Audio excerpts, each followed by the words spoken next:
ओम श्री गंगाई नाथाय नमः। जय श्री गुरुदेव, जय श्री दादा गुरुदेव जी। आप सभी का बहुत बहुत स्वागत है आज के सत्संग में। और आज का जो सत्संग है ये एक ओवरव्यू है पूरी साधना का। और अगर आप ये पहली बार देख रहे हैं तो ये जितनी भी चीज़ें आज मैं आपको सत्संग में बताऊंगा, ये सारी चीज़ें आपको घर बैठकर गृहस्थ जीवन में रहते हुए, चाहे आप गृहिणी हो, चाहे आप बिज़नेस करते हो, नौकरी करते हो, चाहे आप पढ़ते हो, आप रिटायर्ड हो, आपकी कोई भी स्थिति हो, आप किसी भी जाति के हों, धर्म के हों, या आप किसी भी देश में रहते हो, तो जो कुछ भी आज मैं आपको बताऊंगा ये आपके लिए बिल्कुल निःशुल्क है। और ये सारी स्थितियां आपको जीवन में प्राप्त हो सकती हैं जैसे मुझे हुई है। मैं भी एक ग्रस्त व्यक्ति हूँ, मेरा परिवार है, बीवी है, बेटा है, और पूर्ण रूप से हम ग्रस्त में हैं। और हमें जो कुछ भी मिला वो घर बैठकर मिला, हमें कहीं भी जाने की आवश्यकता नहीं पड़ी। तो मैं आपको ये सारी चीज़ें बताऊंगा साधना के बारे में, कौन सी साधना है, क्या साधना है, और इसमें कुछ भी बदलने की भी ज़रूरत नहीं पड़ती। कुछ लोग कहते हैं ना, ब्रह्म मुहूर्त में उठो, या फिर आप नॉनवेज मत खाओ, शराब मत पियो, या ऐसा कुछ मत करो, वैसा कुछ मत करो, या सुबह से सुबह ऐसा करो, वैसा करो, शनिवार का पालन करो, मंगलवार का पालन करो। इस तरह से बहुत सारे नियम होते हैं। तो इसमें कोई भी नियम नहीं है, इसमें सिर्फ गुरु आज्ञा होती है। जो भी गुरु आज्ञा है उसकी पालना बहुत सहज है। लोगों को बहुत कॉम्प्लिकेटेड चीज़ें चाहिए, तब उनको ये यकीन आता है कि कुछ है, लेकिन जब उन्हें कहा जाए कि कुछ भी नहीं करना है, समर्पण करना है, गुरु की आज्ञा का पालन करना है, तो उन्हें जल्दी जल्दी भरोसा नहीं आता। तो जो कुछ भी मैं आपको बताऊंगा वो मेरे अनुभव में है, और जो कुछ भी मैंने यहाँ पर लिखा है इन सब का मुझे अनुभव है, और उसी पर मैं आपको ये पूरा सत्संग जो है आधारित होगा। लगभग 1 घंटे का समय आपका लगेगा इसको सुनने में। आप चाहे थोड़ा थोड़ा करके सुने, लेकिन पूरा ज़रूर सुने, ठीक है। शुरू करते हैं। मेरा नाम राज शिव है, और राज शिव, ठीक है। और अभी तो मैं कलकत्ता में रहता हूँ, वैसे मैं पंजाब से हूँ। मेरी साधना शुरू हुई कलकत्ता में ही शुरू हुई, और अभी मैं 45 वर्ष का हूँ, 46वां वर्ष चल रहा है।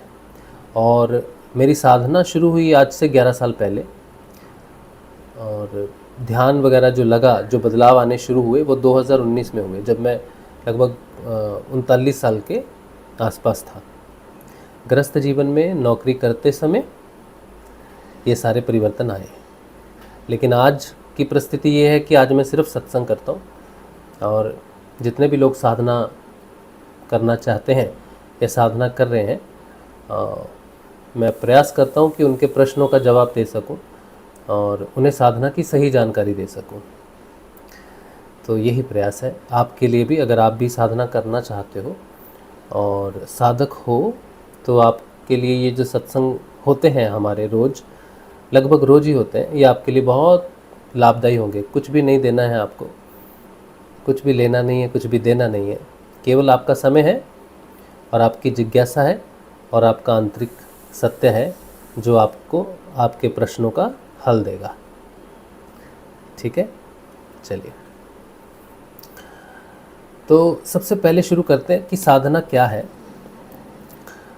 साधना अंदर जाने की एक विधि है। साधना का मतलब होता है स्वयं को जानना।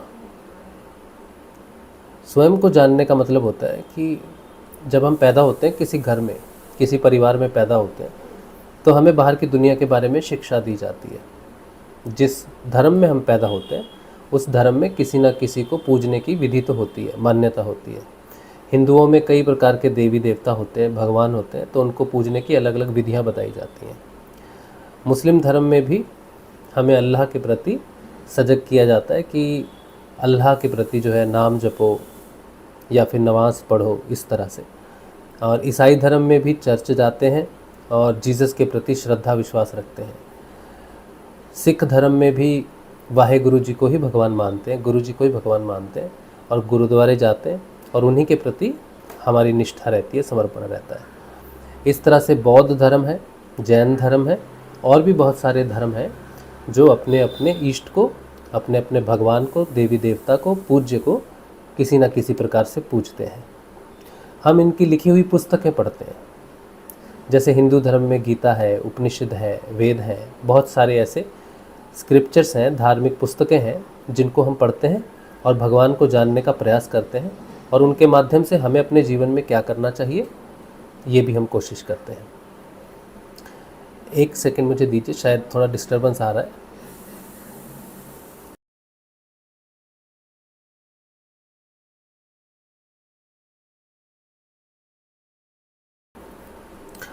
तो जो कुछ भी हम बाहर से जानने की कोशिश करते हैं धार्मिक पुस्तकों से या फिर धर्म के माध्यम से, इसको हम आराधना कहते हैं। इसमें आराध्य देव होते हैं, इसमें हम दूसरे को जानने का प्रयास करते हैं। जैसे गीता को जानने का प्रयास करते हैं, तो गीता को पढ़ते हैं तो भगवान श्री कृष्ण को, उनकी शिक्षाओं को जानने का प्रयास करते हैं। कुरान पढ़ते हैं तो अल्लाह की शिक्षाओं को जानने का प्रयास करते हैं। गुरु ग्रंथ साहिब जी पढ़ते हैं तो गुरु जी की शिक्षा का पालन करने के लिए, उनको जानने के लिए पढ़ते हैं। तो बाहर जितनी भी आराधना की जाती है वो की जाती है स्वयं के बाहरी जीवन को सुधारने के लिए, और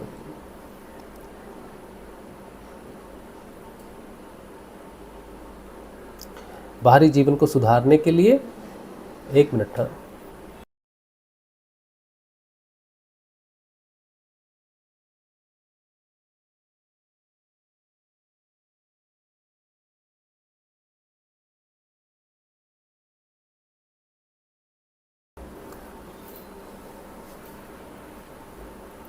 देखो, हम ग्रस्त जीवन में हैं, हम सत्संग कर रहे हैं और हमारा बेटा वहाँ पर गेम खेल रहा है और उसकी आवाज़, गेम की वीडियो की आवाज़ हमें यहाँ तक आ रही है और मेरा कंसंट्रेशन ख़राब कर रही है। तो मैं ग्रस्त जीवन में हूँ, ये इसका एक है ना, एक ये है, एक क्या बोलते इसको अच्छा चलिए, तो क्या बात कर रहे थे हम। हाँ, तो आराधना में बाहर से हम अपने जीवन में सुधार करने की कोशिश करते हैं, और जब तक हम बाहर देखते हैं, अपने इष्ट को देखते हैं, भगवान को देखते हैं, तब तक हमारे मन में उनसे किसी प्रकार की इच्छा होती है कि हमारे जीवन में ऐसा सुधार हो, सकारात्मकता आए, हमारे परिवार में थोड़ी सी समृद्धि आए, बच्चे अच्छे पढ़ जाएं, स्वास्थ्य अच्छा रहे। तो किसी न किसी कामोवश हम लोग आराधना करते हैं या फिर पाठ पूजा करते हैं। लेकिन साधना जो होती है वो आंतरिक यात्रा है, अंदर जाने की यात्रा है। अंदर जाने की यात्रा का मतलब है साधना हमारे शरीर, ये जो शरीर भगवान ने हमें दिया है, अल्लाह ने, ईश्वर ने हमें दिया है, इस शरीर के अंदर जाना है। और इसके अंदर जाते समय 7 स्तर होते हैं, 7 लेयर्स हैं हमारे शरीर की। बाहर जब हम आराधना पूजा करते हैं, बाहर का जीवन व्यतीत करते हैं, उसे हम धार्मिक जीवन कहते हैं। और अंदर जब साधना के लिए अंदर जाते हैं तो इसे आध्यात्मिक जीवन कहते हैं। तो जो व्यक्ति बाहर से कुछ भी पढ़ रहा है, कुरान पढ़ रहा है, श्री ग्रंथ साहिब पढ़ रहा है, गीता पढ़ रहा है, श्रीमद् भागवत पढ़ रहा है, वेद पढ़ रहा है, उपनिषद पढ़ रहा है, जो भी पढ़ रहा है अपने धर्म के हिसाब से, वो धार्मिक व्यक्ति है। अगर वो कहे हम तो सुबह उठते हैं, 6 घंटे मंत्र जपते हैं, शाम को सुबह को 5 बार नवाजी हूँ मैं, हम रोज़ गुरुद्वारे जाते हैं, दान दक्षिणा करते हैं, हम बड़े आध्यात्मिक व्यक्ति हैं, तो नहीं, वो धार्मिक व्यक्ति हैं। धर्म के हिसाब से, अपने जिस धर्म में वो पैदा हुए उस हिसाब से वो लोग अपने धर्म ग्रंथों को पढ़ रहे हैं या फिर उसके हिसाब से नाम जप करके पुण्य कमा रहे हैं। तो जो पुण्य कमा रहा है वो आध्यात्मिक व्यक्ति नहीं है, वो धार्मिक व्यक्ति है। लेकिन जो पाप और पुण्य को त्यागने के लिए तैयार है, स्वयं को आत्म स्वरूप में जानने के लिए वो एक यात्रा पर निकलता है, उसे कहते हैं आध्यात्मिक यात्रा। तो आध्यात्मिक जीवन, स्वयं को जानने का जीवन, आत्म स्वरूप में आत्म चेतना को प्रकट करने का जो लक्ष्य है, जो यात्रा है, उसे आध्यात्मिक जीवन कहते हैं। और इसी आध्यात्मिक जीवन को साधना कहते हैं। ठीक है, तो जब साधना में हम अंदर जाएंगे तो हमारे 7 स्तर हैं। सबसे पहले जो दिखाई देता है यह है शरीर। इसके अंदर जाएंगे तो जो अंदर है, जो दिखाई नहीं देता है, उसे कहते हैं भाव। समझते हो भाव को? जो सांस ले रहे हैं, सांस छोड़ रहे हैं, लोग कहते हैं ना सांसों पर ध्यान करो, सांसों को देखो, अलोम विलोम कपाल भाती ये करो तो शरीर को लाभ होगा, मन को लाभ होगा। तो प्राण जो है वो यहाँ है, उसके नीचे शरीर है और प्राण के ऊपर मन है और मन के ऊपर में बुद्धि है। ऊपर का मतलब अंदर। जब हम अपने अंदर जाएंगे तो शरीर से अंदर मिलेगा भाव, इमोशंस। ठीक, जो व्यक्ति शरीर से इमोशन तक की यात्रा कर लेता है, प्राण तक पहुंच जाता है। अच्छा, ये अलोम विलोम किया, मैं सुबह उठ के अलोम विलोम करता हूँ तो मैं प्राण तक पहुंच गया हूँ? नहीं। जो व्यक्ति अपने भाव तक पहुंच जाता है, भाव तक पहुंचने का मतलब है कि उसको ये जो जितना भी इस संसार में भाव है किसी का, या उसके आसपास जो भी घटनाएं घटने वाली हैं, तो वो सारी भाव से घटित होती हैं। हर चीज़ में भाव होता है। संसार में जो भी बाहर घटित हो रहा है इसमें भाव है। ठीक है, कहते हैं ना भगवान तो भाव के भूखे हैं, है ना। श्रद्धा भाव से, भक्ति भाव से, समर्पण भाव से पूजा करनी चाहिए। तो भाव के बिना कुछ भी नहीं होता है। तो जो व्यक्ति अपने भाव तक पहुंच जाता है वो आध्यात्मिक यात्रा में पहला कदम रखता है। जब तक कोई मंत्र जप है, कोई साधना, कुछ भी आप कर रहे हो, जब तक वो शरीर तक सीमित है तब तक आपने अभी आध्यात्मिक यात्रा शुरू नहीं हुई आपके जीवन की। जो भाव में प्रवेश करता है, अपने प्राणमय कोश में प्रवेश करता है, वो आध्यात्मिक यात्रा पर चला जाता है, निकल जाता है। यही प्राणमय कोश है, यही प्राण का एक ऐसा कोश है जो,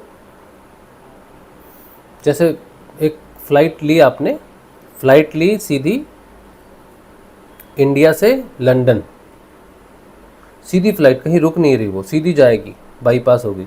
और कुछ फ्लाइट्स होती हैं कि दिल्ली से उठी कलकत्ता गई, कलकत्ता से मुंबई गई पैसेंजर उठाने के लिए, फिर दुबई गई, दुबई से कुछ पैसेंजर लिए, फिर इस तरह से लंदन जाती है, 3-4 स्टॉप मार के, 5 स्टॉप करके जा सकती है ना ऐसे। तो आध्यात्मिक यात्रा, क्या बोल रहा था, हाँ, तो जो प्राणमय कोश है, जो प्राणमय जगत है, वो सीधा बाईपास करता है सारी चीज़ों को। तो बाईपास का मतलब क्या है, कहाँ से कहाँ तक बाईपास करता है? हमारा जो सबसे नीचे का चेतना का क्षेत्र है, कोई भी व्यक्ति इस संसार में है वो किसी भी चेतना पे है। कोई कहता है ना ये बड़ा निम्न चेतना का व्यक्ति है, बड़ी नीची चेतना है इसकी, बड़ा खराब व्यक्ति है। तो संसार में सबसे नीचे की चेतना जिसकी होगी, जो सबसे खराब व्यक्ति जिसे हम कहते हैं, खराब तो कोई नहीं होता, परिस्थितियाँ ही व्यक्ति को खराब और अच्छा बनाती हैं, कर्म प्रारब्ध ही इंसान को, इंसान जैसा है वैसा बनाते हैं। तो किसी की भी चेतना सबसे नीचे हो, उसके अंदर भी प्राण है, तो वो अगर अपने प्राण तक पहुंच जाए तो वो सारी दुनिया को बाईपास कर सकता है, सारे ब्रह्मांड को बाईपास करके सीधा दुनिया से बाहर जा सकता है। दुनिया का मतलब ब्रह्मांड, माया, दुनिया भी नहीं, ब्रह्मांड भी नहीं, माया कह सकते हैं उसको। सारी माया को बाईपास करता हुआ माया से परे जा सकता है, प्राणमय कोश से, द्वितीय शरीर से सीधा माया से पार जा सकता है। कैसे? अगर कोई व्यक्ति का कोई गुरु है जो समर्थ सदगुरुदेव है, जो उसे आत्म चेतना प्रदान कर सकता है, वो व्यक्ति गुरु के बताए अनुसार अगर नाम जप करता है, ध्यान करता है, तो वो अपने प्राणमय कोश में प्रस्तुत चला जाता है और प्राणमय कोश से सीधा मायातीत जगत से बाहर चला जाता है। इसको बोलते हैं आज्ञा चक्र। यहाँ पर इंद्रियातीत ध्यान लगता है, यहाँ पे अद्वैतवाद सिद्ध होता है। यहाँ तक द्वैतवाद रहता है, लेकिन जब योग हो जाता है तो अद्वैतवाद सिद्ध होना शुरू हो जाता है। अब ये कौन व्यक्ति है जो अंदर ध्यान कर रहा है, लेकिन गुरु के बताए अनुसार कर रहा है, गुरु का ध्यान कर रहा है, तो वो पूरी माया को पार कर जाएगा।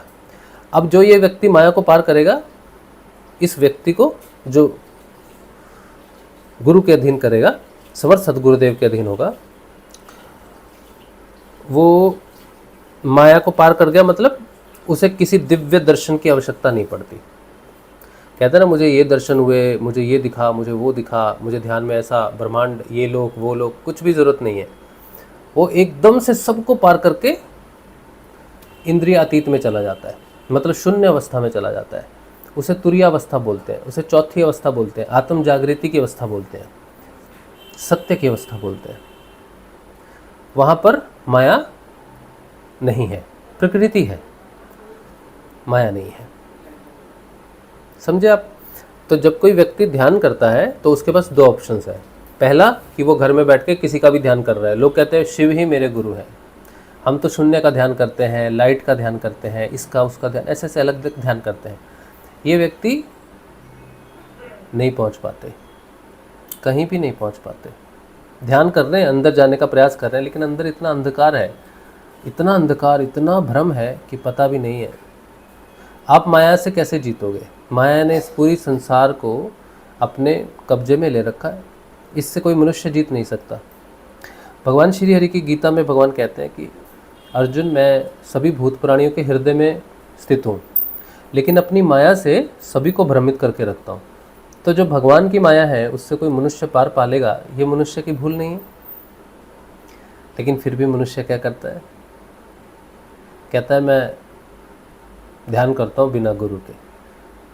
ऐसे पथ पर वो चल रहा है जहाँ अंधकार ही अंधकार है, कांटे कांटे कांटे ही कांटे।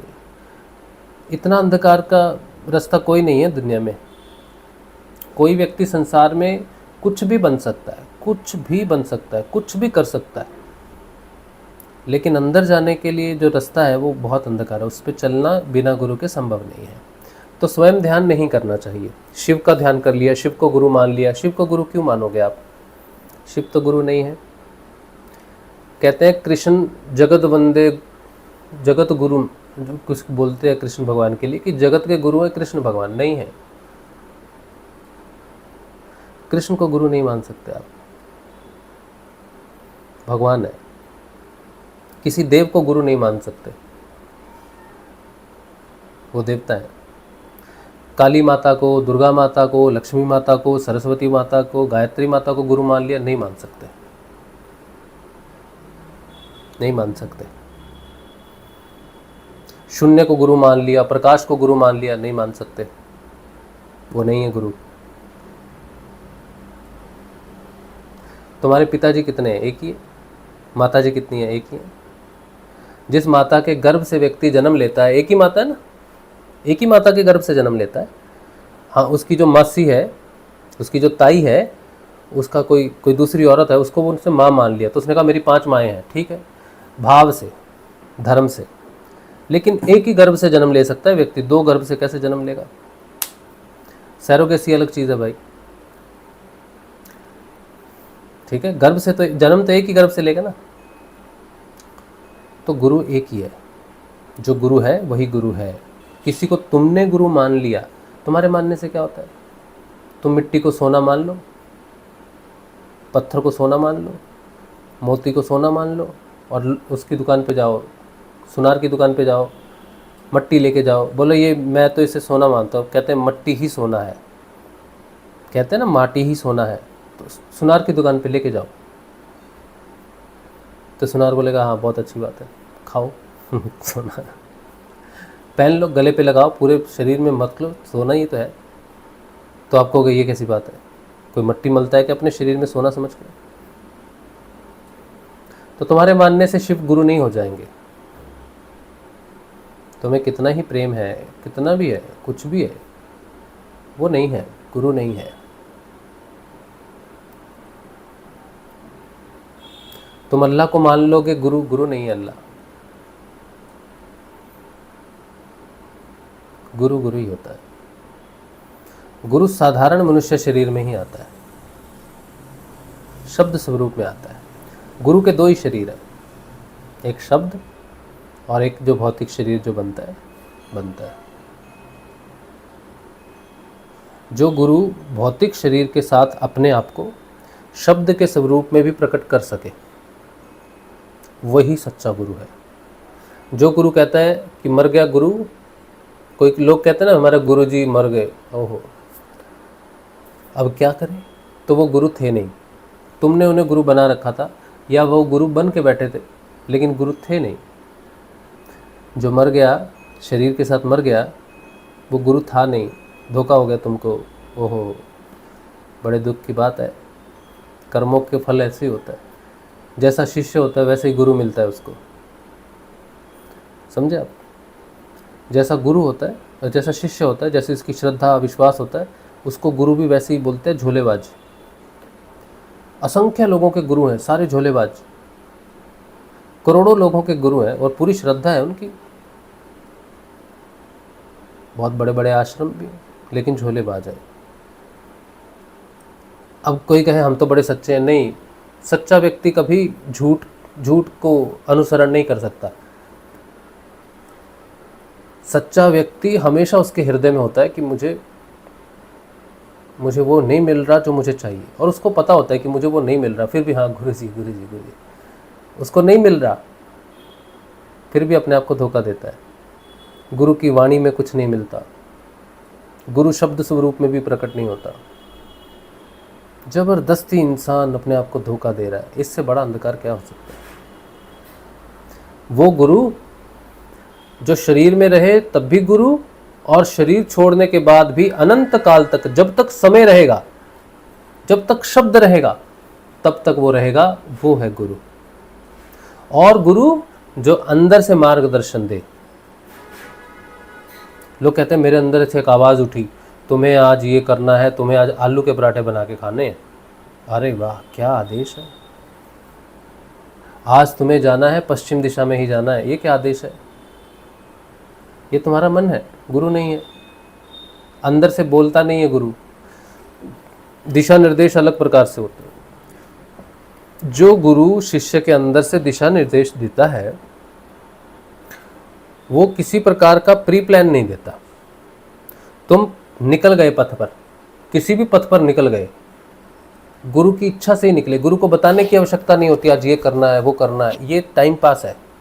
साधकों के लिए गुरु से बातें करना टाइम पास है।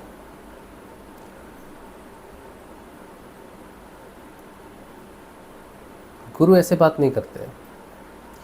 अंदर चीज प्रकट होती है। जैसे जैसे आपने बीज लगाया, अब बीज अंकुरित होकर उसका बाहर में पत्ती आ गई है ना, कली बाहर आ जाती है, तो कली तुम्हें दिखाई दे रही है ना, कली आ गई है। इसी तरह से गुरु का परिवर्तन आ गया है, उसके बाद तुमको पता चलता है कि ये हो गया है। गुरु अपना परिवर्तन देने के बाद फिर उसकी व्याख्या देता है, उसका उसका उसका ज्ञान देता है। बड़ा सहज, सिंपल और सरल। जो व्यक्ति स्वयं के प्रति सत्य होता है, जो स्वयं को धोखा नहीं देता, वही इस पथ पर आगे बढ़ता है। जिसमें अपने प्रति बहुत भूल धारणाएं होती हैं कि वो कोई विशेष व्यक्ति है, कोई देव है, कोई देवी है, वो तो इस ऐसे गर्त में गिरता है, ऐसे अंधकार गर्त में गिरता है कि वहाँ से कभी नहीं उठ पाता। स्वयं को धोखा देने वाला व्यक्ति अध्यात्म पथ पर नहीं चलता।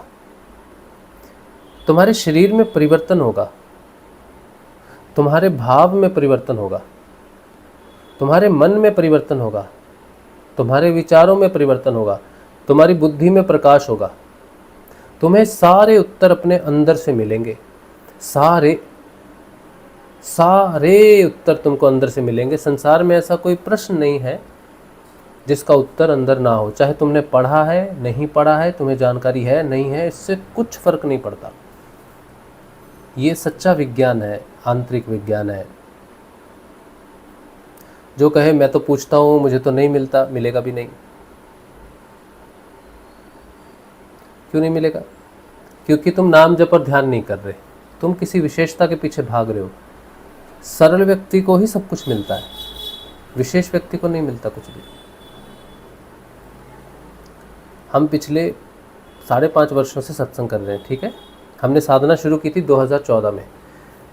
2014 से लेकर 2019 तक यही गुरु है, इन्हीं का मंत्र है, इन्हीं का ध्यान है। लेकिन एक भी प्रश्न का जवाब अगर हमें अंदर से मिला हो, गुरु से मिला हो, गुरु की किताब से मिला हो, नहीं मिला।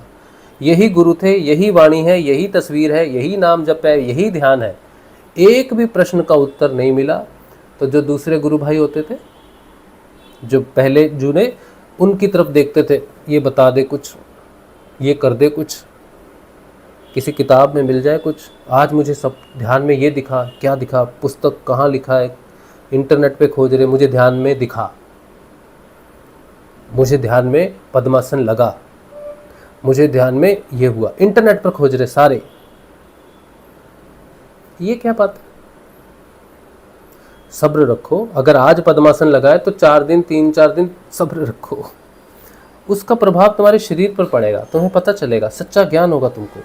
और मैं आपको सही बता रहा हूँ, इंटरनेट पे जो ये इंटरनेट पे है ना, सच्चा ज्ञान कहीं भी नहीं है। किसी भी पुस्तक को खोलो, चाहे आप खोलो, सोचो कि उपनिषद है, उपनिषद तो ब्रह्म वाणी है, ब्रह्म विद्या है, वेद तो ब्रह्म विद्या है ना। पतंजलि अष्टांग योग तो ब्रह्म विद्या है। उसमें खोलो, उसमें पढ़ो, उसमें लिखा होगा पद्मासन के 5 पॉइंट 6 पॉइंट लिखे होंगे, कहीं भी लिखे होंगे, जो ब्रह्मवाणी में लिखे होंगे, किसी ने, किसी योग ऋषि ने लिखे होंगे, तो 5 पॉइंट लिखे होंगे। ये 5 पॉइंट 6 पॉइंट 10 पॉइंट 20 पॉइंट लिखे होंगे, तुमने इनको जान लिया और तुम खुश हो गए। लेकिन इस तरह से नहीं होता है, क्योंकि जब कोई चीज़ हमारे शरीर में 72,000 नाड़ियाँ, कितनी नाड़ियाँ हैं, पद्मासन एक एक नाड़ी को प्रभावित करता है। अब अगर कहीं 72,000 सूत्र लिखे जा सकें सिर्फ पद्मासन के लिए, तो कोई बात हो। किसी भी, ये तो नहीं बताया ना पद्मासन तुम्हारी कौन सी नाड़ी है, तुम्हारी कौन सी नाड़ी चल रही है, तुम्हारी कौन सी ये होते हैं ना 3, पित्त, कफ और वात, है ना, ये 3 होते हैं ना, इनमें से कौन सा बढ़ा हुआ है, कौन सा कम है। पद्मासन लगता है तो तुम्हें कौन से वात में फ़ायदा होगा तो कैसे होगा, कफ में होगा तो कैसे होगा, नहीं लिखा रहेगा। और कौन सी नाड़ी तुम्हारी है जिस पर पद्मासन सबसे ज़्यादा प्रभावित कर रहा है। इंटरनेट पे कैसे पता चलेगा तुमको कि तुम्हारी कौन सी नाड़ी को प्रभावित कर रहा है पद्मासन? नहीं मिलेगा तुमको ज्ञान ही नहीं है। तुम्हारे जो त्रिदोष हैं उनका ज्ञान नहीं है, नाड़ी का ज्ञान नहीं है, फिर तुम इंटरनेट पे कैसे पढ़ के जानोगे कि तुम्हें यही लाभ होगा?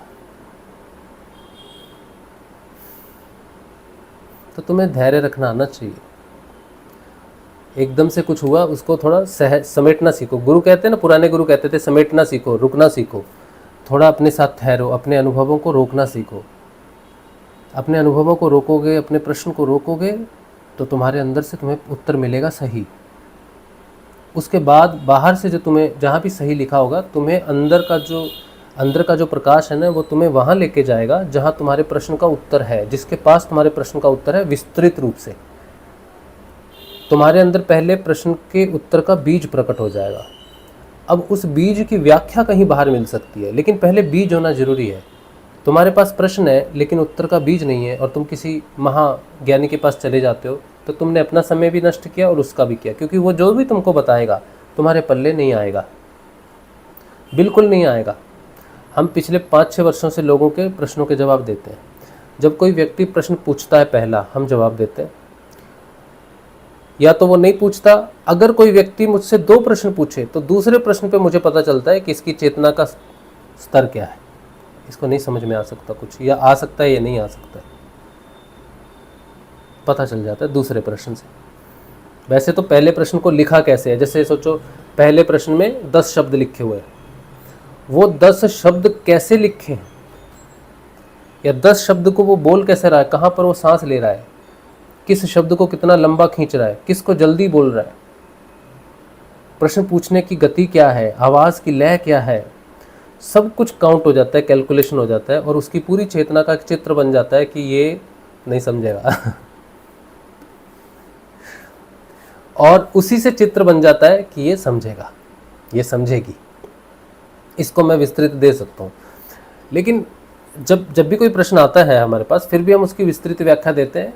उसको तो हमें पता है समझ में नहीं आएगी बात, लेकिन जो भी व्याख्या हम देते हैं वो हम अपने लिए करते हैं कि हम अपनी उस पॉइंट को विस्तृत रूप से मैं खुद समझ सकूं उस चीज़ को। तो जब भी हम किसी को व्याख्या देते हैं, स्वयं को व्याख्या देने के अनुसार देते हैं कि मैं अपने आप को समझाऊं तो कैसे समझाऊंगा। तो मैं बड़ी विस्तृत व्याख्याएं करता हूं, या मेरे जो सत्संग होते हैं बड़े विस्तृत होते हैं। लोग कहते हैं इतना लंबा सत्संग क्यों करते हो? मैं तुम्हारे लिए तो नहीं कर रहा, मैं अपने आप को समझने का प्रयास कर रहा हूँ। सत्संग स्वयं को समझने के लिए, साधना अंदर जाने का है। तुम्हें जो मिलता है सत्संग से तुम समेट लो, ले जाओ, तुम्हारा है। लेकिन लंबा क्यों है, छोटा क्यों है, इतना बात समझ में नहीं आती है, तुम्हारे पास समय नहीं है, तो ठीक है, कोई बात नहीं, इट्स ऑल राइट। तो मैं क्या बोल रहा हूँ कि साधना के जो स्तर हैं वो अंदर जाने का मतलब, उसका मतलब है अंदर जाना है। शरीर, प्राण, मन, बुद्धि, आनंद, चित्त और सत्य, ये 7 लेयर्स है। पहली 4 भौतिक है, शरीर, प्राण, मन और बुद्धि भौतिक है, इसी में ही सारा संसार बसा हुआ है, ठीक है। कोई भी व्यक्ति समर्थ सदगुरुदेव की शरण में जाके ही उसको ध्यान करना चाहिए। योगेश्वर गुरु का शरीर चला भी जाए तो भी। अच्छा, मैं कुछ और भी बोल रहा था ना बीच में। हाँ, वही बात कि 5 वर्षों तक तो हमें कुछ नहीं समझ में आया। जब मेरा ध्यान लगने लग गया था ना, 2019 के बाद जब मेरा ध्यान लगने लगा, उसके बाद मुझे सब कुछ अंदर ही मिला। आज मुझे हर प्रश्न का जवाब मेरे अंदर मिलता है। मुझे बाहर से किसी चीज़ की आवश्यकता नहीं है। जो भी पुस्तकें होती हैं, पुस्तकें मुझे बहुत अच्छा लगता है पढ़ना। मैं खुद भी एक पुस्तक लिख रहा हूँ, लिख दिया मैंने, थोड़ी सी बाकी करेक्शन बाकी। तो ये पुस्तकें मुझे जब मैं पढ़ता हूँ तो इनकी विस्तृत व्याख्या बाहर मिलती है, लेकिन अंदर बीज नहीं होगा, शक्ति नहीं होगी, शब्द ब्रह्म नहीं होगा, तो फिर बाहर कुछ नहीं है। जिसके अंदर शक्ति और पुरुष दोनों चेतन हो जाते हैं, उसी के लिए बाहर का शब्द ब्रह्म का स्वरूप बनता है, नहीं तो शब्द ही रह जाता है। तो ध्यान लगने के बाद शब्द ब्रह्म का स्वरूप प्रकट हो जाता है। ठीक है। अच्छा, तो अंदर जा रहे, ये लेयर्स हैं अंदर जाने की।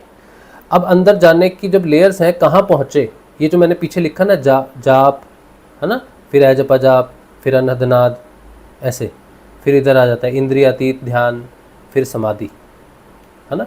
तो ये 5 पॉइंट मैंने लिखे हैं। तो कैसे कैसे होगा इसकी चर्चा करते हैं। सबसे पहले जब आप घर में बैठे हो ना, तो ध्यान करोगे। आप कैसे करोगे, कैसे कैसे पहुंचोगे आगे। तो आपको ध्यान जो करना है उसकी विधि हम आपको निःशुल्क दे देंगे। कैसे देंगे वो भी मैं पहले बता दे रहा हूँ आपको। हमारे गुरुजी ब्रह्मलीन हो चुके हैं, शब्द स्वरूप में है, शरीर स्वरूप में अब नहीं है। दूसरी बात कि आपको कैसे यकीन आएगा कि शब्द स्वरूप में है, तो यकीन है, प्रमाण है आपके सामने। मैंने 2014 में गुरुजी से दीक्षा ली ऑनलाइन यूट्यूब के माध्यम से। गुरुजी से कभी मिला नहीं, गुरुदेव से कभी टेलीफोन पे बात भी नहीं हुई। गुरुजी ने 2017 5 जून को शरीर को छोड़ दिया, ब्रह्मलीन हो गए, तत्व स्वरूप में आ गए। लेकिन मेरा ध्यान पहली बार लगा 2019 में, उसके 2.5 साल के बाद। ठीक है। अब मुझे ध्यान, अब नशा हो रहा है। अच्छा,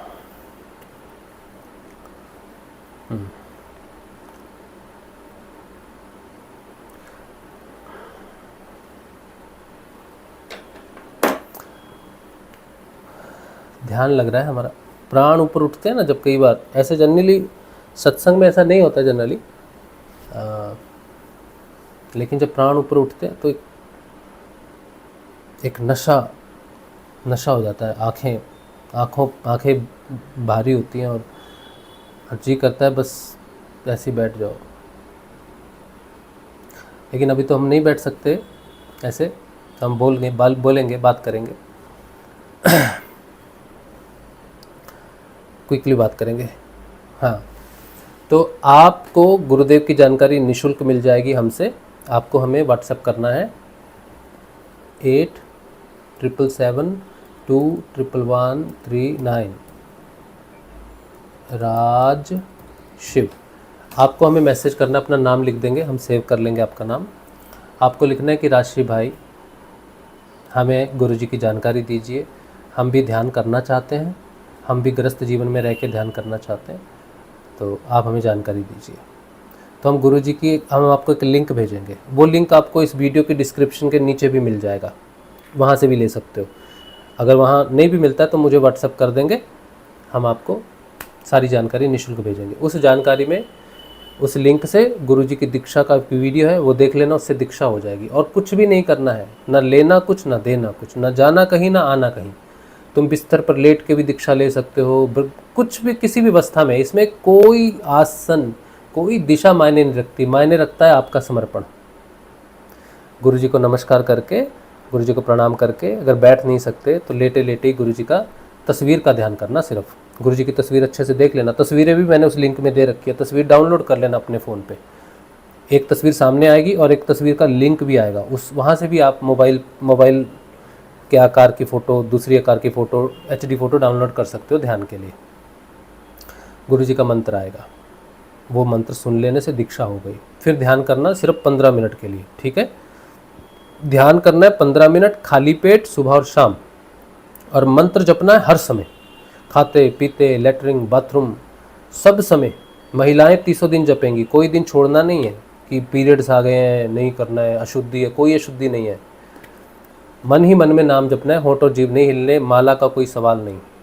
जो जपना है मन में जपना है। जपा जा रहा है अच्छी बात है, नहीं जपा जा रहा तब भी प्रयास ही करना है तुमको, लेकिन गुरु के बताए अनुसार ही करना है। अपनी बुद्धि नहीं लगानी है कि मेरे से हो नहीं रहा तो मैं ऐसे कर लूँ, मेरे से हो नहीं रहा तो मैं वैसे कर लूँ। नहीं, तुमने प्रयास करना है। अगर तुमसे नहीं भी हो रहा तब भी तुमने नहीं होने का भी प्रयास ही करना है, लेकिन करना सिर्फ गुरु के अनुसार ही है, क्योंकि तुम आगे बढ़ोगे गुरु के इच्छा से, गुरु की प्रसन्नता से। हजारों करोड़ों बार मंत्र जप के आगे बढ़ोगे ऐसा नहीं है, गुरु की आज्ञा से आगे बढ़ोगे।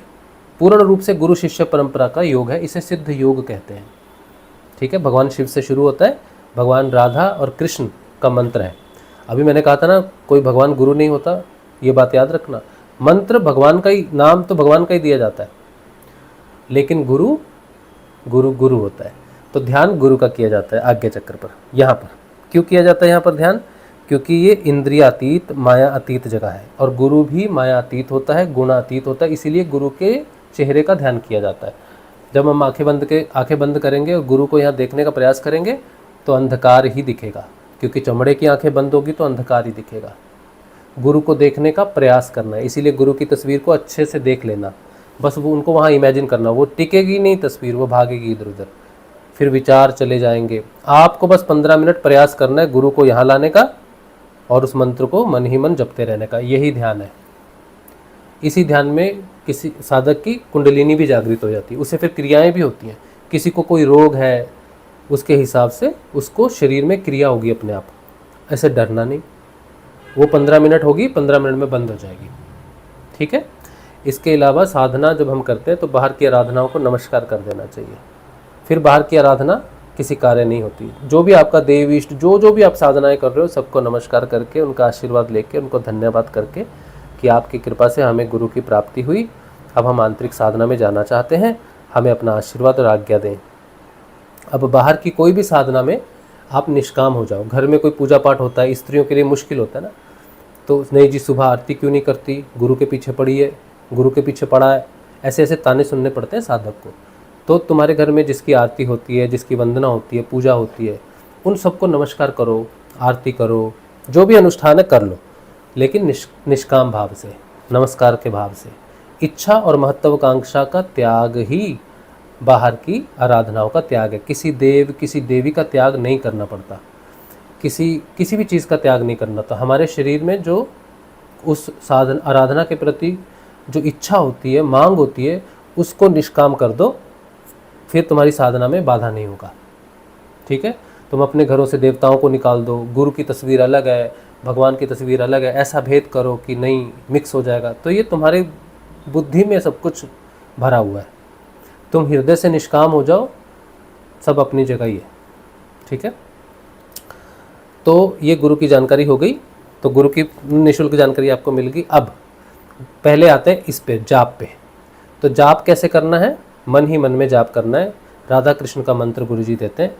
अब राधा कृष्ण का मंत्र है तो फिर वो वृंदावन वाले बिहारी जी, प्रेमानंद जी और भी गुरु हैं, उन सबको आप राधा जप रहे हो, कुछ भी जप रहे हो, आपसे निवेदन है कि जो गुरु नाम देता है उसी का ध्यान करना और उसी का जप करना। सुबह 15 बार राधा कर लेते हूँ, शाम को कृष्ण कर लेते हैं, फिर गणेश चालीसा, हनुमान चालीसा, सप्तशती और भी बहुत सारी ये भी कर लेते हैं, गुरु का मंत्र भी कर लेते हैं। क्या फ़र्क पड़ता है? फ़र्क पड़ता है। जपना है तो एक ही जपो, या तो गुरु वाला जपो, नहीं तो जो कर रहे हो करो। राधा जपना है राधा जपो, शाम जपना है शाम जपो, फिर गुरु का मत जपो। कोई लाभ नहीं होगा, कोई लाभ नहीं होगा, एक चिटंकी लाभ नहीं होगा।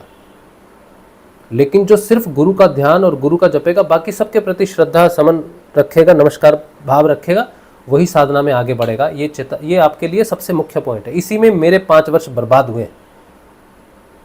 हमें शिव से प्रेम था, हमें सूर्यदेव के व्रत करने थे, हमें शनिदेव की उपासना करनी थी, सब हमें करना था, क्योंकि हमें उनसे कुछ चाहिए था।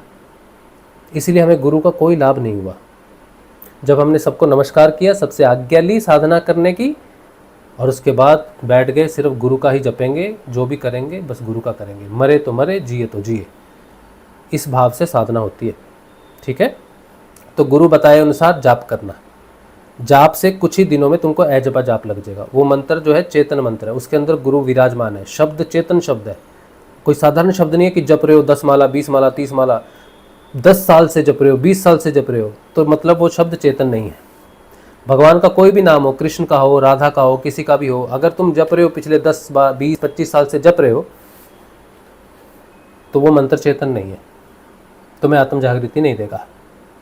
जो मंत्र कुछ दिनों में जपने से स्वयं आपके अंदर 24 घंटे चले, सोते जागते खाते पीते लेटरिंग बाथरूम करते समय बात करते समय, मैं आपके साथ बात कर रहा हूँ, मेरे अंदर वो मंत्र चल रहा है, मुझे जपने की आवश्यकता नहीं पड़ रही, उसको बोलते हैं अजपा जाप। वो सिर्फ चेतन मंत्र का होता है। अजपा जाप जिस दिन जिस व्यक्ति को लग जाता है, जिस साधक को लग जाता है, उसकी आध्यात्मिक यात्रा शुरू हो जाती है। ठीक है। फिर अजपा जाप बाहरी मुखी चेतना को अंतर्मुखी करता है। अंतर्मुखी होते ही अनहद नाद सुनाई देता है, कान से आवाज़ आती है, या इधर से या इधर से, राइट से भी आ सकती है, लेफ्ट से आ सकती है, दोनों से आ सकती है, इधर से कम इधर से ज़्यादा, इधर से ज़्यादा इधर से कम, कुछ भी हो सकता है। कान से आवाज़ नहीं आती है, भेजे से आती है।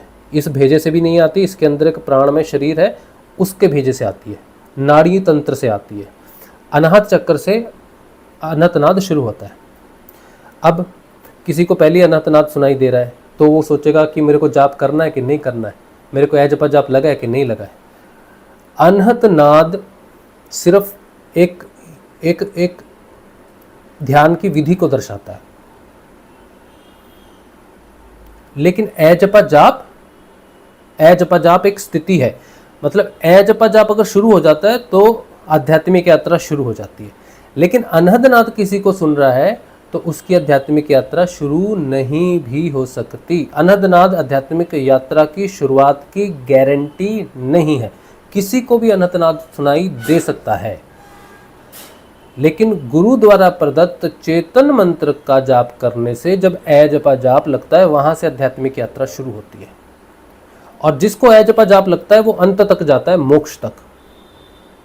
जिसको अनहदनाद सुनाई देता है वो कहीं भी नहीं जाता, वो सिर्फ अंतर्मुखी होता है, घूमता रहता है, माया में घूमेगा।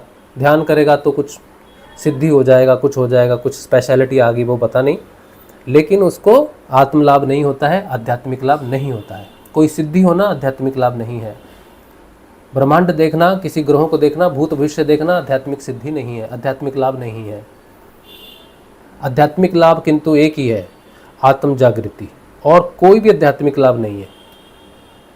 और अजपा जाप से आत्म लाभ होगा, अनहदनाद से आत्म लाभ नहीं होता। इसलिए कोई पूछे अनहदनाद तो भाई ऊंची स्थिति है, भजनों में गाया है, इसमें गाया, तो गाया होगा।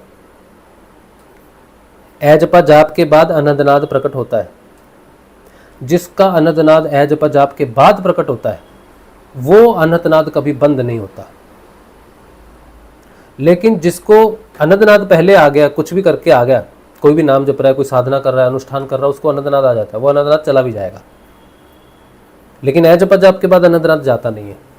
और अनहदनाद की पहचान, सबसे बड़ी पहचान क्या है कि अनहदनाद जाप और जाप करने में और अनहदनाद में जो संबंध है, तुम जाप करोगे, नाम जपोगे जपोगे जपोगे जपोगे, अनहदनाद तेज होगा तेज होगा तेज होगा तेज होगा। ठीक, तो जिसका नाम जपने से अनहदनाद तेज हो जाए तो उसको अब जाप नहीं करना है। लोग कहते हैं मैं 10 साल से अनहदनाद सुन रहा हूं और जाप कर रहा हूं, ये क्या बात है भाई? क्या बात है ये? तुम मंत्र भी जप रहे हो, अनहदनाद भी तुम्हारा चल रहा है, ये क्या क्या पागलपन है तुम्हारा? तुम कहीं कहाँ जा रहे हो, किधर जा रहे हो, क्या दिशा है तुम्हारी, क्या स्थिति है तुम्हारी, क्या समझ में आ रहा है तुमको?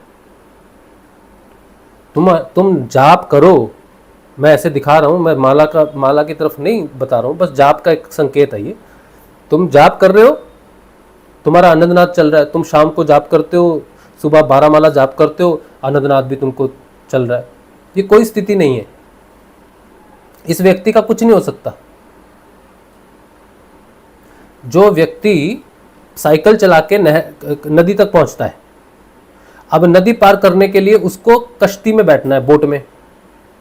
अब वो साइकिल से ना उतरे और बोट को पकड़ के रखे, अब वो किधर जाएगा? साइकिल से घर नहीं जा सकता वापस, कश्ती से नदी पार नहीं कर सकता। यही स्थिति है जो व्यक्ति नाद और जाप को एक साथ करता है ना, यही स्थिति है उसकी, पागलों वाली।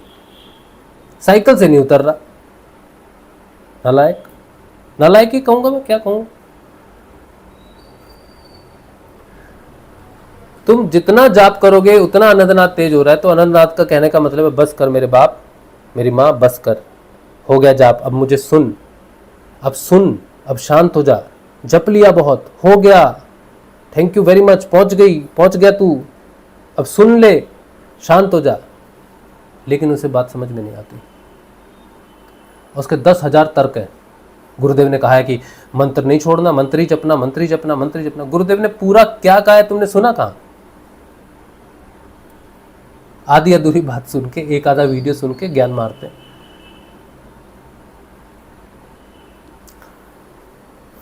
तो जाप के बाद जपा जाप अपने चलता रहेगा, बाहर मुखी चेतना को अंतर्मुखी करेगा, फिर अनंतनाद आएगा। फिर जब अनंतनाद आ जाएगा और मंत्र जपने से तेज होने लग जाएगा, फिर मंत्र जप छोड़ देना है।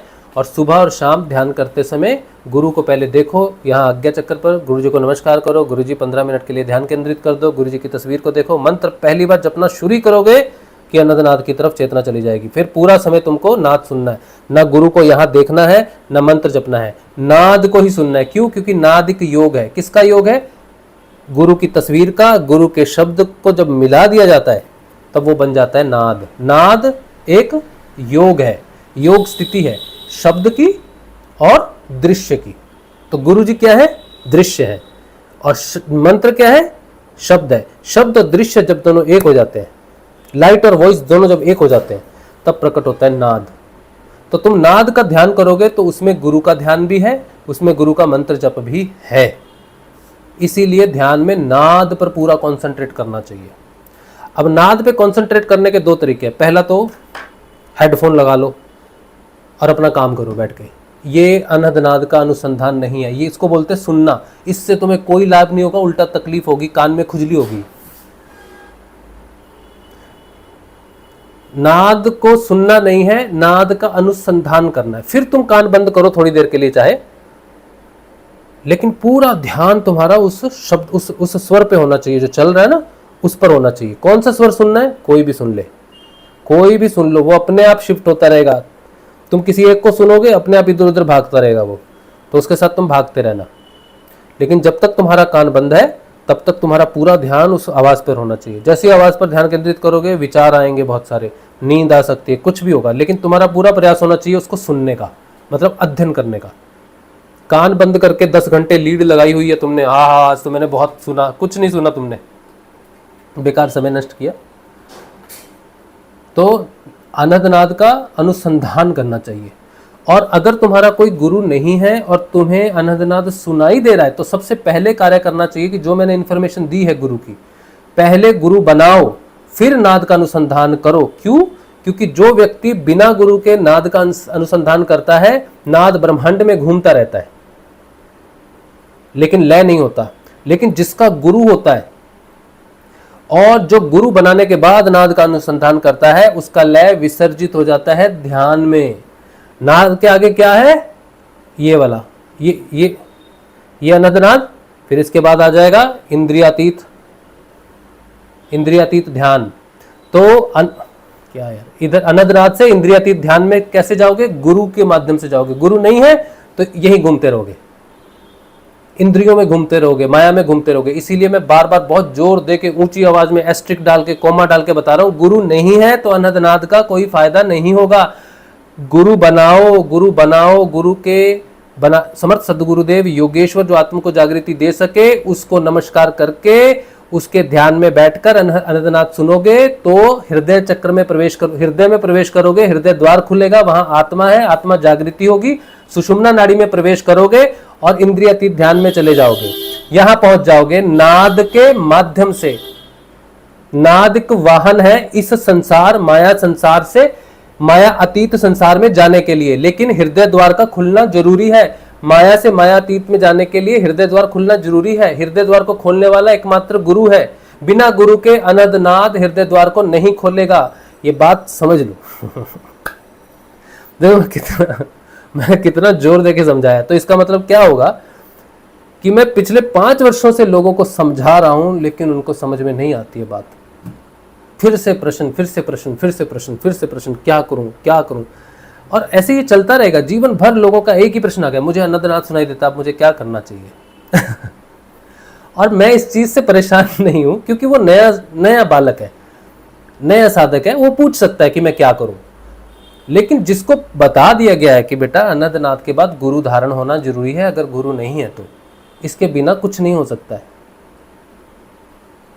ठीक है, आप लोग समझ गए? अगर आपको सुनाई दे रहा तो क्या करना है, मैंने दे दिया है गुरु की जानकारी, ले लो, निःशुल्क जानकारी है, कुछ नहीं है। समर्थ सदगुरुदेव शब्द स्वरूप है, ये आपको इंद्रियातीत ध्यान में ले जाएंगे आत्म जागृति करके।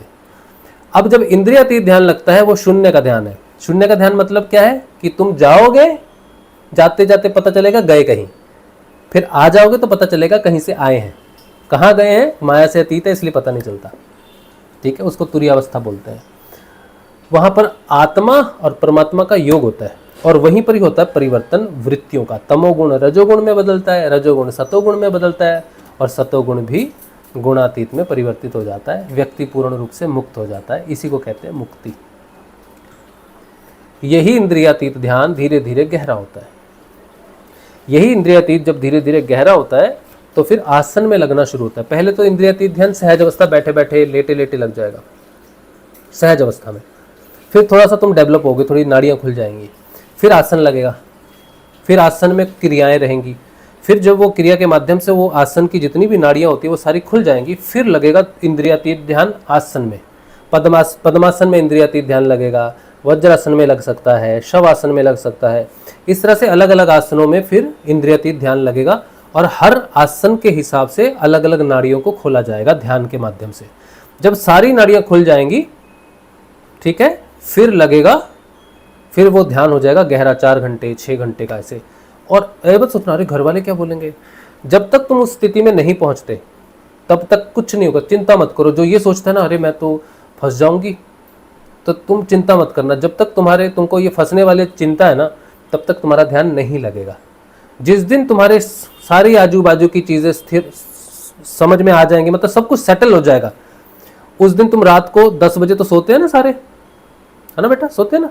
तो रात को तुम सोए, तुम्हारे घर वाले भी सोए, तुम्हारा पति, तुम्हारा बच्चा सब सो गए, तुम भी सो गई।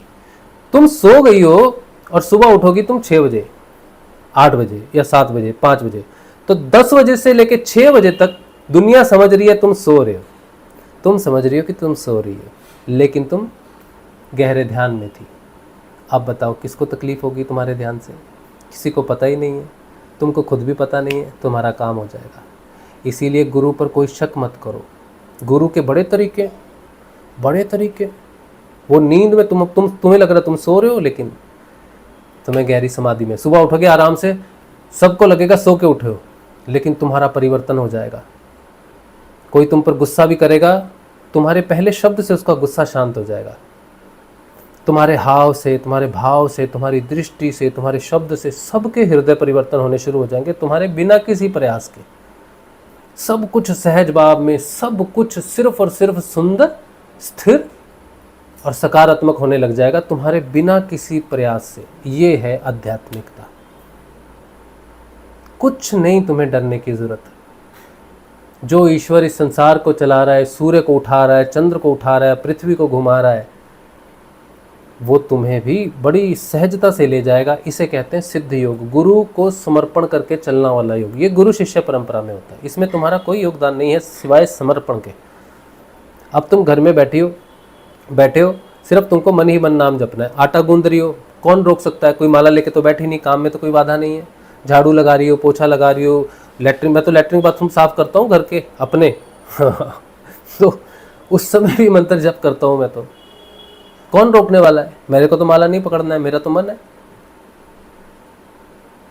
हर समय कर सकते हैं जाप, हर समय। पति पत्नी एक प्राइवेट मूवमेंट में है, ठीक है, उस समय भी जप कर सकते हो, कुछ गंदा नहीं है। जब अंदर सब चेतना पवित्र हो जाती है तो पति पत्नी का संबंध भी पवित्र है। श्री राम भगवान और माता सीता भी तो पति पत्नी थे, भगवान श्री कृष्ण और माँ रुक्मिणी भी तो पति पत्नी थे, सुभद्रा और अर्जुन भी तो पति पत्नी थे, भोलेनाथ और माता सती, पार्वती माता, दोनों पति पत्नी है ना? तो हर समय अंदर में एक सचेतनता और भगवान के प्रति समर्पण। क्योंकि जब मृत्यु का कोई समय नहीं है तो तुम्हारे नाम जप का भी कोई समय निर्धारित नहीं होना चाहिए। तुम्हें भी हर समय नाम जपना चाहिए। समझ गए तुम? बस ये है। तो ये जो साधना के स्तर हैं सारे के सारे, ये तुम्हें सहज ही उपलब्ध हो जाएंगे, समर्थ सदगुरुदेव की शरण में होंगे। इसीलिए गुरु होना आवश्यक है। इन सब चीज़ों के लिए तुम्हारा गुरु का होना आवश्यक है। इसीलिए गुरु की जानकारी ले लो मुझसे, निःशुल्क है सब कुछ। और मज़े करो, अपना जीवन जियो, खूब मस्ती करो, गाने गाओ, धूम मचाओ, सब कुछ करो, सब जगह जाओ, नाम अंदर चलता रहेगा और तुम्हारा परिवर्तन हो जाएगा। कलयुग में बहुत बड़ा परिवर्तन चल रहा है। लोग सोच रहे बाहर से कोई परिवर्तन होगा, लेकिन जो मैंने आपको बताया, जो मुझे मिला, गृहस्थ जीवन में रह के मिला, तो किसी को बाहर क्या फ़र्क पड़ रहा है? कुछ हुआ नहीं, लेकिन मेरे अंदर तो सब कुछ बदल गया। तुम्हारे अंदर भी सब कुछ बदल जाएगा और दुनिया को पता भी नहीं चलेगा। ठीक है? और देखो, ये वीडियो तुमने देखा, तुम प्रभावित हो गए ना? ज़रूरत नहीं है सब्सक्राइब करने की, ज़रूरत नहीं है इस चीज़ों को। क्या फ़ायदा?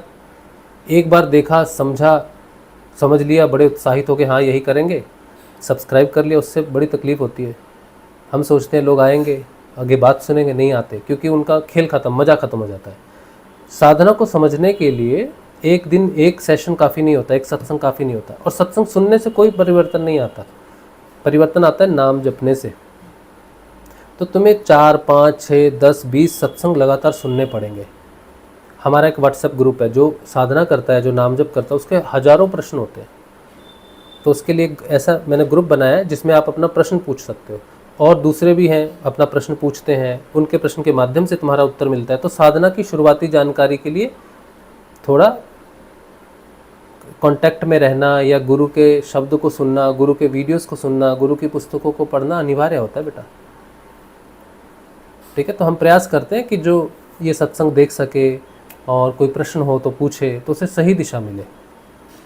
लोग पैसे को महत्व देते हैं, पैसे के पीछे भागते हैं, या पैसे वाली चीज़ को बड़ा मानते, ऊंचा मानते। जो जितनी महंगी अच्छी होगी चीज़, ऐसा सोचते हैं कि यहाँ हम गए, यहाँ बड़ा अनुष्ठान है, यहाँ बड़ा माहौल बनाया हुआ है, यहाँ बड़ी लाइटें हैं, झूमर है, ये है, वो है, स्टूडियो है। कुछ भी नहीं चाहिए तुमको सत्य चाहिए। और सत्य धन से नहीं खरीदा जाता। तुम्हारे अंदर है तो है, नहीं है तो नहीं। वो झूमर लगाने से, बड़े आश्रम बनाने से, बड़े अनुष्ठान करने से, बड़े यज्ञ हवन करने से सिद्ध नहीं होता। बड़े बड़े आश्रम है, बड़े बड़े गुरु हैं, चोला पहना है, मुकुट पहना है, रुद्राक्ष पहना है, बड़ी बड़ी अंगूठियां हैं, गाड़ियां हैं, सेवक हैं, बहुत कुछ है, तो बहुत बड़े गुरु हैं? कुछ भी नहीं है उनके पास। जिसके पास सरलता नहीं है उसके पास कुछ भी नहीं है। ठीक है? चलिए, तो ये रही बात।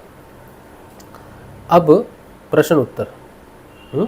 चलिए, प्रश्न उत्तर हैं कुछ लोगों के। अभी इसमें लगेंगे हमको कम से कम 20 मिनट। सुन लो, प्रश्न उत्तर भी तुम्हारे काम आएंगे। साधना का कोई निःशुल्क नहीं है, ठीक है? बिल्कुल निःशुल्क है। लेकिन फिर भी अगर कोई हमारा सत्संग चलाने में सहयोग करना चाहे तो कर सकता है।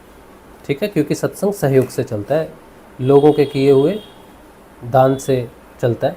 एक फिल्म आई थी अमिताभ बच्चन की, अमिताभ बच्चन की एक फिल्म आई थी, उसमें दीवार, उसमें वो बूट पॉलिश करते है ना, तो बूट पॉलिश करके वो उसको अठन्नी फेंकता है ऐसे करके, तो वो क्या बोलता है, सेठ मैं फेंके हुए पैसे नहीं उठाता। हाँ, फिर वो बड़ा हो जाता है बड़ा होके भी वो कोई उसके सामने पैसा फेंक देता है, अमिताभ बच्चन के सामने, तो अमिताभ बच्चन बोलता है, सेठ मैं आज भी फेंके हुए पैसे नहीं उठाता, है ना डालो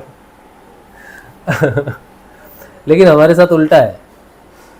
सत्संग में वही हम एक्सेप्ट करते हैं, जैसे कोई हार्ड कमाई करता है, मेहनत से कमाई करता है कोई, उस मेहनत की कमाई को आपने कुछ पोर्शन उसका निकाला, उसको आग लगा दी या उसको नदी में फेंक दिया, सड़क में फेंक दिया, कहीं भी फेंक दिया। जिस धन को आप फेंकने की क्षमता रखते हो वो धन का सहयोग आप कर सकते हो। हम फेंके हुए पैसे ही उठाते हैं, जो किसी के काम, जो किसी को दुख ना हो, तकलीफ ना हो, ये तो फेंक दिया। खोटे सिक्के होते हैं ना, हाँ वही काम के हमारे। एक बार की मैं बात बताता हूँ आपको। एक अनुष्ठान हुआ गुरुजी के नाम से, हमारे गुरुजी के नाम से किसी ने अनुष्ठान किया कि हम गुरुजी का बहुत बड़ा प्रोग्राम करेंगे, दीक्षा प्रोग्राम करेंगे। तो उन्होंने कुछ लोगों से सहयोग मांगा। तो लोगों ने, किसी ने 10,000, किसी ने 5,000, किसी ने कुछ, किसी ने 2 रुपये, किसी ने 4 रुपये, सब अपनी अपनी श्रद्धा से दिए। तो जमा हो गए होंगे 4-5 लाख रुपए। तो उसने क्या किया, वो पैसा खा गया। अब जब खा गया तो जिन्होंने दिए वो बड़े आक्रोश में आ गए, बड़े क्रोध में आ गए। अरे मैंने पैसे दिए थे, इस आदमी को पकड़ो, ये झूठा है, इसके नाम की चिट्ठी निकालो, बिल निकालो, इस व्यक्ति से सजग रहो, सावधान रहो, ये तो गुरु के नाम से लूट रहा है, ये कर रहा है, वो कर रहा है। तो ये जितने भी लोगों ने दान दिया ना, इन्होंने किसी ने भी दिया ही नहीं,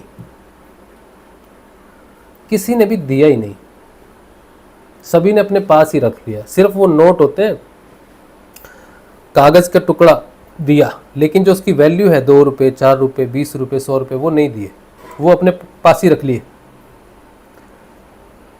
जब मैंने दे दिए, गुरु को दे दिए कि गुरुजी आपको दे दिया, अब गुरुजी उसको जलाएं, गुरुजी उसको जला दें, उसको नदी में डाल दें, उसका लॉस हो जाए, कुछ भी हो जाए, उससे तुम्हें क्या लेना देना। जैसे तुमने दिए नहीं, वैसे उसने प्रोग्राम किया नहीं। तुम अगर देते तो प्रोग्राम होता, तुमने दिए नहीं तो बेचारा कहाँ से करेगा। कागज के टुकड़े दिए, कागज के टुकड़े को उन्हें इस्तेमाल कर लिया। जैसा देना वैसा लेना, है ना। तो सत्संग में भी वैसे ही है, जो फेंक सकते हो उसका सहयोग कर सकते हो। अगर क्षमता नहीं है फेंकने की तो अपने घर में लगाओ, अपने घर को चलाओ, सब कुछ निःशुल्क है, सारा गुरुजी निःशुल्क है, साधना निःशुल्क है, सारे प्रश्न उत्तर निःशुल्क है, सब कुछ निःशुल्क है। ठीक है, चलिए अब जो है प्रश्न उत्तर ले लेते हैं। सिग्नल बहुत वीक हो गया, शायद बीच में अटक अटक के आ रहा होगा, वॉइस चल रही होगी लेकिन। चलिए, तो प्रश्न है रान सिंह, यदि आपको एक और जन्म मिले तो क्या आप आगे, यदि नहीं आओगे तो क्यों नहीं आओगे? बेकार प्रश्न है, सवाल देने लायक ही नहीं है, जवाब देने लायक ही नहीं है। ये हाइपोथेटिकल प्रश्न है। हाइपोथेटिकल, अगर होगा तब होगा तो क्या होगा, ये क्या प्रश्न है? कोई साधना से संबंधी नहीं है, ये हाइपोथेटिकल प्रश्न है, इमेजिनेटिव प्रश्न है, भविष्य के प्रश्न है। भविष्य नहीं है हमारा, हमारा जो है प्रेजेंट है। स्वाति बोरीकर कह रही है, क्या आप मुझे बता सकते हैं कि मुझे आत्म जागृति कब होगी? नहीं, मैं नहीं बता सकता आपको। आत्म जागृति एक क्षण में आती है, वो क्षण या तो आज है या फिर नहीं है, बताया नहीं जा सकता कि कब है। लेकिन जब वो होता है, बहुत करीब होता है, तब महसूस होता है, व्यक्ति के प्रश्नों से महसूस हो जाता है, व्यक्ति की चेतना से महसूस हो जाता है कि ये बहुत करीब है। अब वो कितना करीब है ये भी मालूम नहीं चलता एक्चुअली, लेकिन पता चल जाता है कि हाँ, इसमें संभावना है, संभावना पता चल जाती है। और एक क्षण का ही टाइम लगता है तो है, नहीं है तो नहीं है। संभावना भी बनी रह सकती है कई वर्षों तक। तो नहीं, मैं नहीं बता सकता, गुरुजी, केवल गुरु ही जानते हैं किसने कब जागृत होना है। अच्छा, चलिए, संजीव ने मैसेज डिलीट कर दिया। क्यों किया डिलीट? मैसेज लिख दिया तो लिख दिया, छोड़ दो, जो भी है। अच्छा, फिर सभी कह रहे हैं जय श्री गुरुदेव, जय श्री गुरुदेव सभी को। त्रिदोष, वात, पित्त और कफ, हाँ मैं भूल गया था, याद नहीं आ रहा था। पूनम शर्मा, पूनम शर्मा मेरी वाइफ का नाम पूनम शर्मा है, लेकिन आप तो मेरी बहन हो। गुरुजी, मुझे ध्यान में वाइट लाइट दिखती है, इसके आगे क्या है? कोई भी लाइट दिखे, किसी भी रंग की लाइट दिखे, तो जब हम अपने अंदर जाते हैं, बहुत तरह की नाड़ियाँ हैं, तो नाड़ियों में अलग अलग प्रकाश, जितना सत्य होता है, सत्य ही प्रकाशित होता है, तो वो अलग अलग नाड़ियों में अलग अलग रंग का दिखाई देता है। लेकिन जो मुख्य सत्य स्वयं स्वरूप है, उसका कोई रंग नहीं है, लेकिन वो बुद्धि पर पड़ता है, और बुद्धि सही और गलत से मुक्त होकर सत्य को पकड़ लेती है। तो ये जो दिख रही हैं चीज़ें, रंग दिखना, ये सब दिखना, ये सब माया जगत की यात्रा में रास्ते में पड़ने वाले पड़ाव हैं।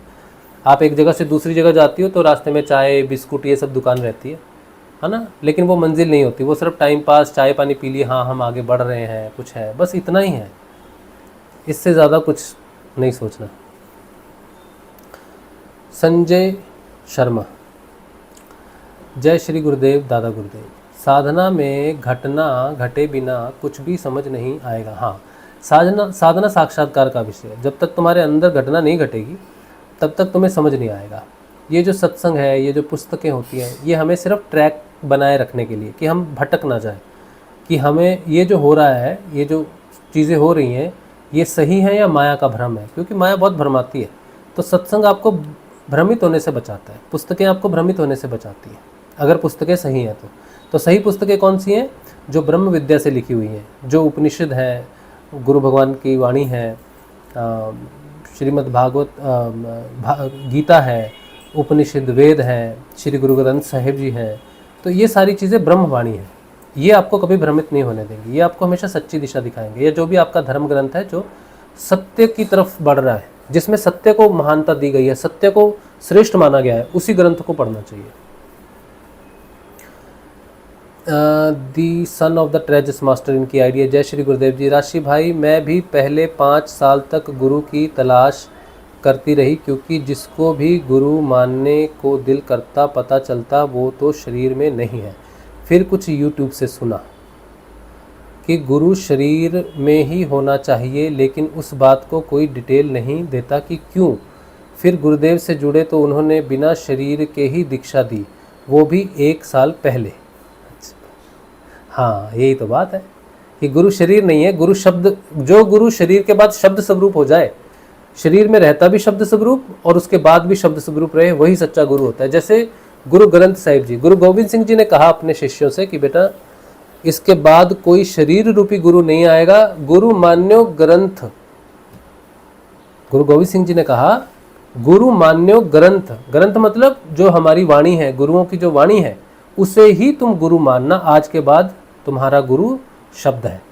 सिखों में, और बिल्कुल सही है, यही होता है। और हमारे गुरुदेव ने भी कहा शरीर मरेगा, मेरी तस्वीर रहेगी और ये मंत्र जपोगे तो हो जाएगा काम। तो गुरु जी की चेतना शब्द स्वरूप में है, तस्वीर में भी गुरु जी की जीवित तस्वीर है गुरु जी की। और ये गुरु जी कहते हैं जीवित तस्वीर इसलिए है क्योंकि उनको आकाश तत्व की और पृथ्वी तत्व की सिद्धि है। तो इसलिए किसी भी चीज़ में उनकी तस्वीर बना दोगे तो वो स्वयं स्वरूप में है। इसीलिए गुरु जी की तस्वीर से ध्यान लग जाता है लोगों का। अच्छा, फिर कहते हैं पैब्लो एमिलियो एस्कोबार गाविरिया, इनका आइडिया इतना लंबा चौड़ा।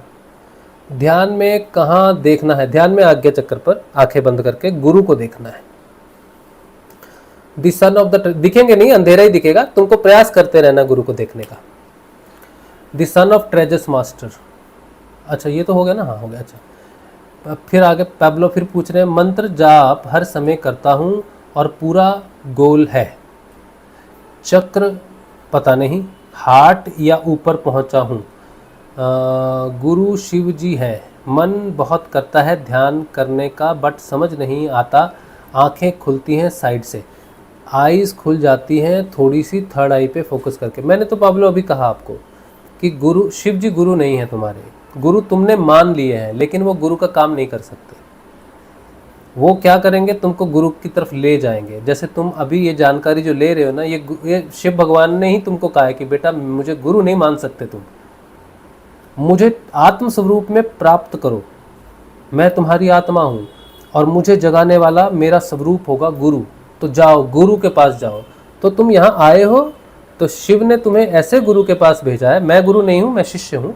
जो जानकारी मैं तुम्हें दे रहा हूँ गुरु की, जो तस्वीर तुमको मैं दूंगा, उसका ध्यान करने से तुम्हें शिव मिलेंगे, आत्म स्वरूप में जागृति होगी तुम्हारी, शिव के साथ तुम्हारा योग होगा। ये जो इंद्रियातीत ध्यान है ना, ये तुरीयावस्था है, इसको बोलते हैं तुरीयम अद्वैतम शिवम सत्यम। तो तुम्हें शिव मिलेंगे इंद्रियातीत ध्यान में, जब तुम्हारा आत्मा का परमात्मा का साथ योग होगा। वो शिव तुम्हें बुला रहा है और तुम सिर्फ हृदय से होके ही उसके पास जा सकते हो। हृदय को खोलने वाला गुरु है और तब तुम्हें वो मिलेगा। इसीलिए तुम यहाँ आए हो। पर अगर तुम्हें ना समझ में आए बात तो भी उसी की कृपा, समझ में आए तो भी उसकी कृपा। ठीक है।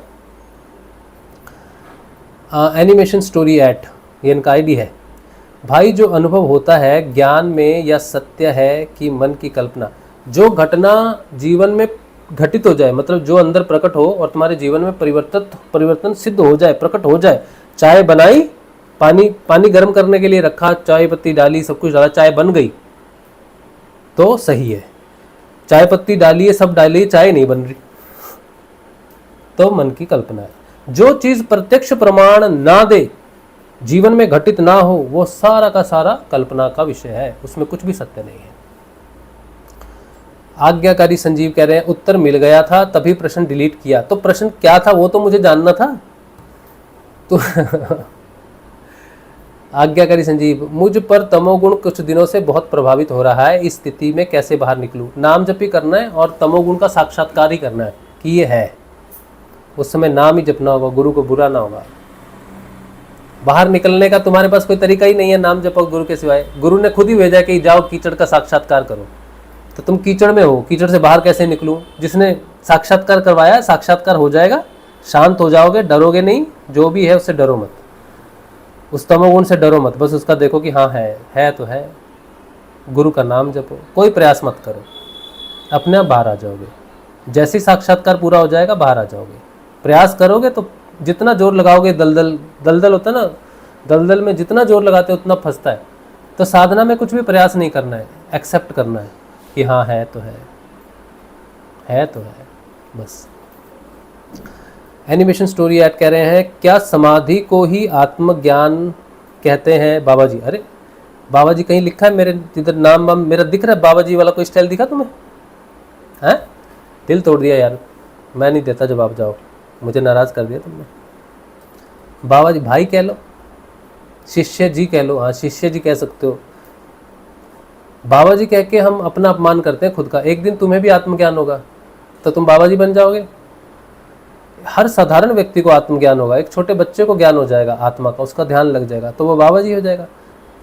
उसकी शादी होगी, उसके बच्चे होंगे, वो अपने दोस्तों के साथ खेलेगा, बीवी के साथ फिल्म देखने जाएगा, मौज करेगा, मस्ती करेगा, उसको लोग बाबा जी कहेंगे। अरे बाबा जी तुम ये कर रहे हो, अरे बाबा जी तुम खजूर खा रहे हो, अरे बाबा जी तुम फरारी में घूम रहे हो, अरे देखो कैसा बाबा है, हवाई जहाज में घूम रहा है। उसको बाबा तुमने बनाया, वो तो बाबा है ही नहीं बेचारा, वो तो एक साधारण व्यक्ति है। आत्मज्ञान किसी को भी हो सकता है। ये ज्ञान प्रकट होना हमें बाबा जी नहीं बनाता, हमें सरल मनुष्य बनाता है। हमें अपना दृष्टिकोण बदलना होगा।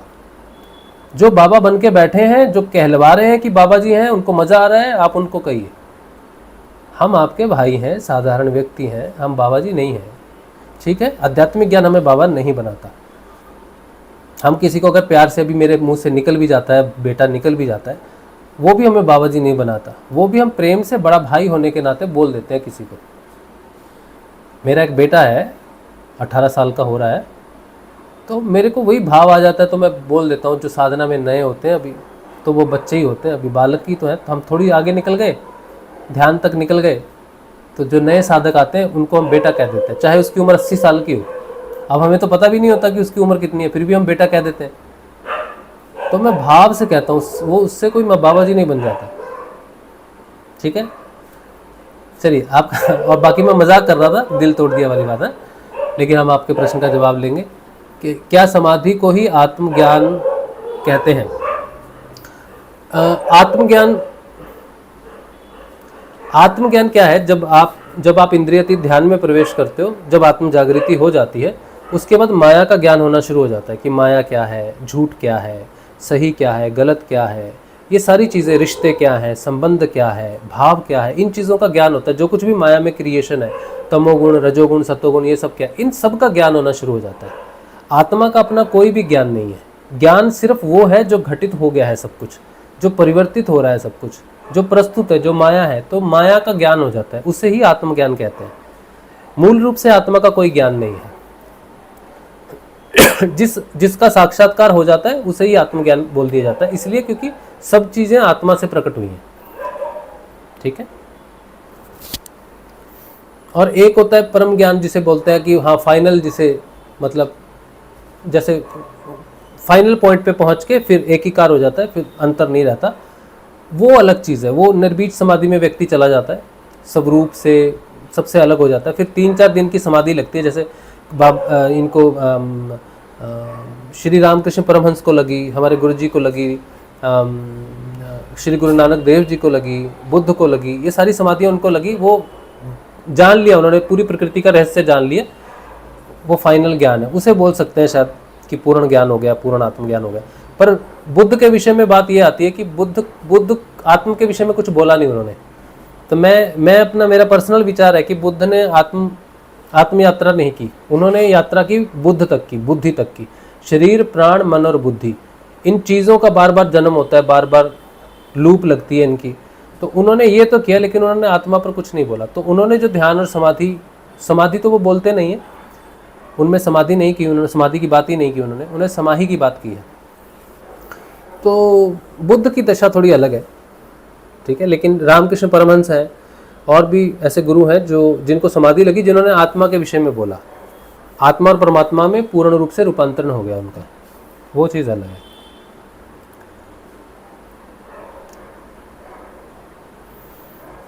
अच्छा, फिर उसके बाद रेखा जी कह रही हैं, आपके संपर्क में ऐसे व्यक्ति भी आते होंगे जो समाधि तक पहुंच गए हैं, उनको जीवन कैसा होगा, और जो इसका आगे भी निकल गया? नहीं, मेरे संपर्क में अभी तक कोई नहीं आया व्यक्ति। मेरे संपर्क में वो भी नहीं आया जो जिसका तुरीयातीत ध्यान लगाओ। आया भी, किसी का ध्यान लग भी रहा है, लेकिन वो समझ नहीं पा रहा चीज़ों को। और उसका कारण ये होता है कि हम जो बोल रहे हैं, जैसे किसी की आत्म जागृति होगी, किसी का ध्यान लग गया, अब बोलना है, जैसे मैं बोल रहा हूँ, ये बोलना गुरु कृपा से है। तो लोग ध्यान में भी चले जाते हैं, चुप होकर बैठ जाते हैं, बोल ही नहीं पाते। लेकिन मुझे अभी तक कोई व्यक्ति नहीं मिला जो समाधि तक हो। एक बार एक मिले थे, एक संत मिले थे, उन्होंने मुझसे कुछ प्रश्न पूछे, मैंने उनके प्रश्न के जवाब दिए। तो उन्होंने एक प्रश्न पूछा जिसका जवाब मैंने नहीं दिया था। वो प्रश्न यही था, वो प्रश्न था कि जैसे गोरखनाथ जी जैसे संत हुए, गोरखनाथ जी जैसे हुए, नाथ हुए, भगवान का स्वरूप हुए, तुम्हें क्या लगता है कि अभी भी कोई है ऐसा जो गोरखनाथ जी की स्थिति तक, गोरखनाथ जी जैसा हो? तो मैंने कहा था, मैं तो अपने गुरु जी को जानता हूँ, तो गोरखनाथ जी में और गुरुगिरी में कोई अंतर नहीं है, क्योंकि सिद्ध योग में गुरु शिष्य में कोई अंतर नहीं बचता। तो गुरुदेव ही हैं हमारे जो गोरखनाथ जी स्वरूप है। तो बोले नहीं, गुरु जी ने तो शरीर छोड़ दिया, अभी कोई है इस धरती के ऊपर में वैसा ही? तो मैं उनके प्रश्न का उत्तर नहीं दे पाया, क्योंकि मुझे मिला नहीं कोई कोई है नहीं, ऐसी बात नहीं है, लेकिन मुझे नहीं मिला अभी तक कोई भी ऐसा संत कि वो पूर्ण स्थित हो। मेरा सौभाग्य, ये मेरे सौभाग्य की बात है कि वो मुझसे मिले और मुझे उनके दर्शन हो। उनका सानिध्य मुझे नहीं मिला, मैं उतना पात्र नहीं हूँ कि किसी पूर्ण जैसे गुरुदेव भगवान, उनके साथ वार्तालाप हो, ऐसा मेरा सौभाग्य अभी नहीं बना।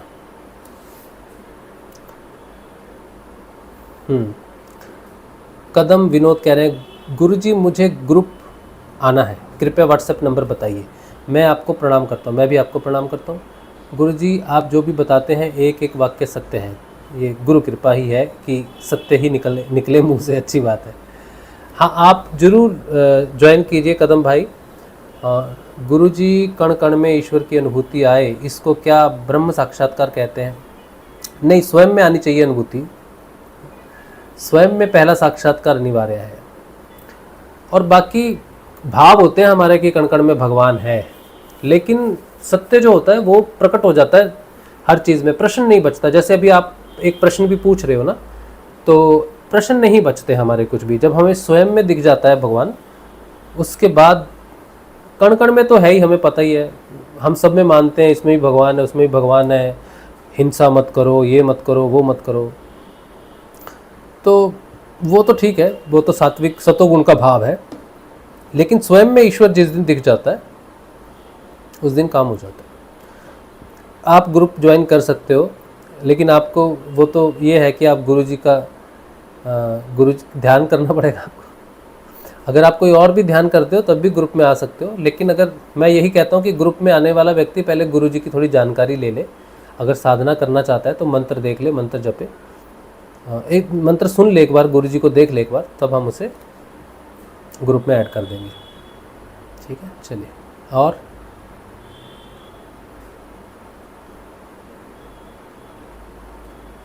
अप्पू राजवंशी, सपने में सांप देखा, मतलब का है? हमको नहीं मालूम, दिखती रहती है चीज़ें, डरो मत, कोई मतलब नहीं है, सपने को भुला दो। जो भी किरण इनका आईडी है, जो भी अलोन फिजिकल स्टैंड के बारे में भी नहीं सोचना ही नहीं, बस ओनली नाम जप। क्या मैसेज है ये, क्या है? जो भी अलोन फिजिकल स्टैंड के बारे में भी नहीं सोचना है, एंड बस ओनली नाम जप एंड ध्यान। फिजिकल स्टैंड तो अलग चीज़ है ना, वो तो व्यक्ति की चॉइस है। क्या बोलते हैं उसको? वन नाइट स्टैंड बोलते हैं उसको। फिजिकल रिलेशनशिप, सेक्सुअल रिलेशनशिप एक रात के लिए, टाइम पास के लिए, वो व्यक्ति की चॉइस है, उसमें अध्यात्म का कोई लेना देना नहीं है। व्यक्ति कोई भी जीवन जिए, कोई प्रोस्टिट्यूट है समझो, ठीक है, अब प्रोस्टिट्यूट के तो रोज ही नाइट स्टैंड है, उसका तो कोई एक पति नहीं है, वो उसका तो कार्य ही है प्रोस्टिट्यूशन का, तो वो भी नाम जप कर सकती है और वो भी आगे बढ़ सकती है, तो उसके काम से कुछ लेना देना नहीं है। हम जीवन में क्या करते हैं, कोई कसाई है रोज मटन काट रहा है, वो नाम जप कर सकता है, वो भी आत्म साक्षात्कार कर सकता है, मटन का कसाई का काम करते करते कर सकता है। एक दिन परिवर्तन आ जाएगा, कार्य बदल जाएगा। कोई भी जीवन का कोई भी ऐसा जहां पर समर्पण किया जा सके, अब कार्य तो कार्य है, क्या करेगा, परिवार में जन्मा है, उस स्थिति परिस्थिति उसके जीवन की वैसी बनी हुई है, ग्रह दशा वैसी है, तो क्या कर सकता है वो। तो नाम जप करना जरूरी है, बाकी सारी चीजें गौण है। जो परिवर्तन आना है नाम जप से अपने आप आ जाएगा। संगपा हनामा सागर, नमस्कार जी, नींद में शरीर सोया पर मैं होश में हूँ, जैसे अनुभव हुआ था जी। बहुत अच्छी बात है, बहुत अच्छी बात है। देव पूनम ब्लॉग्स, जाप के टाइम लंबी लंबी उवासियाँ आना, आँखों में आंसू आना, मार्गदर्शन करें। जब भी हम जाप करते हैं, ध्यान करते हैं, हमारी चेतना गहरी चेतना में जाती है, वहाँ पर हम सुषुप्त हैं, जागृत नहीं हुए अभी तक।